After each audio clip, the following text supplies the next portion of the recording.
आज तक यहाँ पर जितने भी गेस्ट आए हैं उसमें से सबसे छोटी एज इनकी है। जो अभी ये गेस्ट आने वाले हैं वो सिर्फ 19 साल के हैं और उनके YouTube पर 3 मिलियन से ज्यादा सब्सक्राइबर्स हैं और करोड़ों व्यूज हैं। तो please give an energetic and warm welcome to the one and only Deepak Dahiya. मतलब लाइफ में क्लियर नहीं था कि करना क्या है, मैं क्या करूँ मतलब करना बहुत कुछ है। सर ने आग लगा दी अंदर की, पर ये समझ नहीं आ रहा करूँ क्या मैं। तो रैंडमली फिर ये माइंड में आ ही गया कि मतलब अभी मैं क्या कर सकता हूँ। ये मेरा क्वेश्चन था कि अभी मैं क्या कर सकता हूँ, बात की छोड़ो। तो अभी एक ऑप्शन था कि हाँ मैं ये कर सकता हूँ यूट्यूब। तो फिर वो मैंने स्टार्ट किया। और तब आपकी एज सिर्फ 16 साल थी? 16 साल थी। कितने टाइम बाद जा करके आपको रिजल्ट मिला यूट्यूब से? 7 महीनों बाद। 7 महीने तक आपकी वीडियोस पे नॉर्मल व्यूज आ रहे थे? व्यूज, बहुत कम व्यूज। जो ज़्यादा वायरल हुई थी वीडियो, जिसकी वजह से मेरे काफ़ी सब्सक्राइबर्स गेन हुए, काफ़ी व्यूज आए चैनल पर, काफ़ी ऑडियंस आई।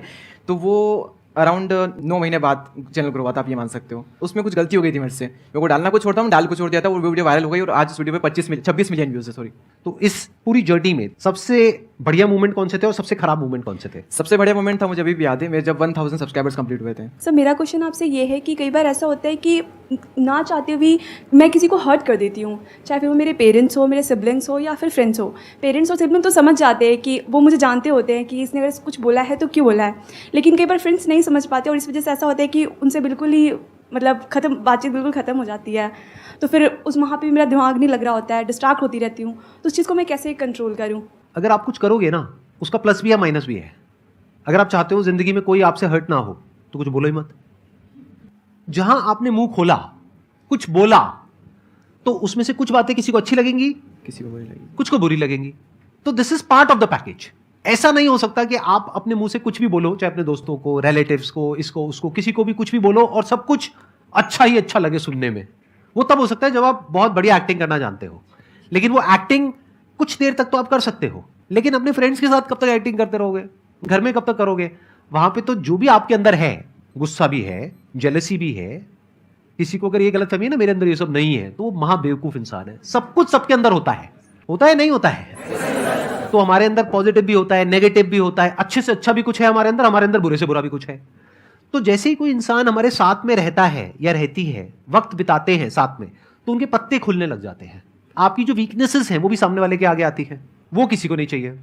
फॉर एग्जाम्पल आपके पेरेंट्स हैं, आप क्या चाहोगे? वो आपसे अच्छे से बात करें या गुस्से से बात करें? अच्छे से बात, बट गुस्सा तो है उनमें, तो कभी ना कभी तो गुस्सा आएगा। जब आएगा तो आपको उन पे गुस्सा आएगा, ये भी नेचुरल है। तो इस बात को अच्छे से समझ लो कि लाइफ में जब भी कुछ करोगे तो वहां पे सक्सेस फेलियर रहेगा ही रहेगा, पॉजिटिव नेगेटिव रहेगा ही रहेगा, अच्छाई बुराई रहेगी। लव भी मिलेगा, हेट भी मिलेगा, सेम इंसान से मिलेगा लाइफ के अलग अलग फेजेस में।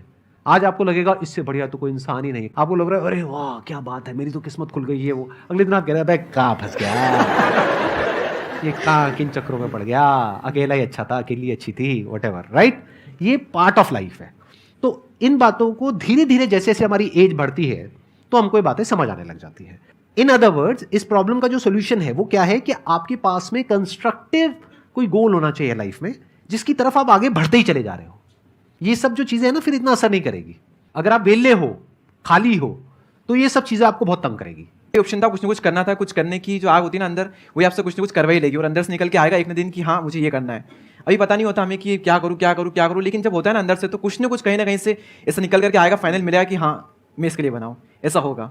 सर हमारा ये क्वेश्चन है कि कई बारी हम न्यूट्रल नहीं रह सकते लाइफ में, कि हमें कोई सिचुएशन संभालनी है, लेकिन हम कितनी कोशिश कर लें वो उल्टी ही होती जा रही है, मतलब छूटता ही जा रहा है कुछ ना कुछ, और वो हमारे जो आसपास सराउंडिंग है, हमारे लोग हैं, उनको अफेक्ट कर रही है और हम कुछ भी नहीं कर पा रहे उसमें।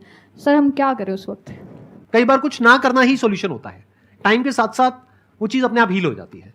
जैसे फॉर एग्जांपल आपके यहाँ पे मान लो कोई चोट लग गई, अब आपको खुजली हो रही है, उसको खुजाओगे तो क्या होगा? जख्म और गहरा हो जाएगा।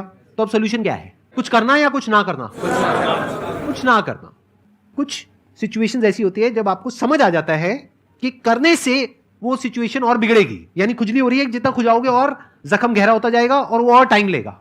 तो आपको क्या करना है ताकि आपका ध्यान उस खुजली की तरफ ना जाए? कोई और काम करो, बिजी रहो। खाली बैठे रहोगे तो सारा दिमाग में वही चलता रहेगा, दर्द हो रहा है जी, ये हो रहा है जी, वो हो रहा है जी। अरे हो रहा है तो हो रहा है, पार्ट ऑफ लाइफ है।